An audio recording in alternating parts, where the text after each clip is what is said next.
مفتی صاحب، میں اپنی جراب پر مسح کرنا چاہتا ہوں، کیا جرابوں پر مسح ہو سکتا ہے؟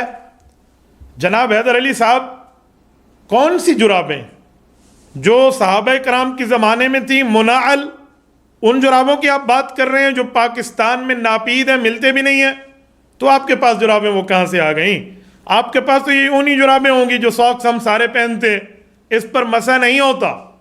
مسح ہوتا ہے ان جرابوں پر جو منعل ہوں اور اس پر پوری شرائط شریعت کی ترتیب پر لکھی ہوئی موجود ہو۔ سخینین اس کی ترتیبوں میں شامل ہے، رقیقین اس میں شامل نہیں ہے۔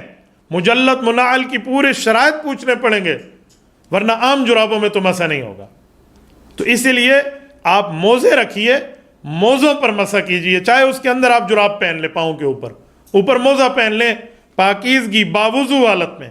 پھر اگر وضو ٹوٹ جائے تو آپ سارا وضو کریں اور سردیوں میں موزے پر مسح کریں، کیونکہ یہ امر تعبدی ہے۔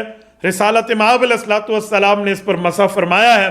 حضرت امام اعظم ابو حنیفہ نعمان بن ثابت المتوفی 150 ہجری رحمہ اللہ ارشاد فرماتے ہیں، ہمارے پاس طرز اضافہ کی ترتیب پر حدیث آئی ہیں، سمندر کے بہنے کی طرح، جیسے ایک بڑے پن کو بیان کیا جاتا ہے۔ اتنے صحابہ اکرام کی حدیث آئی ہیں، 80 کے زائد سے لگ بھگ، کہ حضور پاک علیہ السلام نے موزوں پر مسح کیا، موزوں پر مسح کیا، موزوں پر مسح فرمایا۔ تو ہم اس لیے مسح کے قائل ہو گئے ہیں، ورنہ مسح کا ذکر اللہ کے قرآن میں نہیں ہے۔ پاؤں پر، سر پہ مسح کا ذکر تو ہے سورۃ مائدہ میں، پاؤں پہ مسح کا ذکر نہیں ہے۔ پاؤں کے لیے تو دھونا ہے، اسی لیے وَامْسَحُوا بِرُؤُوسِكُمْ وَأَرْجُلَكُمْ ہے، وَأَرْجُلِكُمْ ہوتا تو پاؤں کا مسح بنتا ہے نا، وَأَرْجُلَكُمْ إِلَى الْكَعْبَيْنِ، پاؤں کے دھونے کا حکم ہے۔ لیکن مسح میں آپ علیہ السلام نے موزوں پر پاؤں کے اوپر مسح کیا ہے، تو اسی لیے اضافے کی صورت میں امام اعظم ابو حنیفہ رحمہ اللہ اس کو مان لے ہیں، اور پوری امت مان رہی ہے۔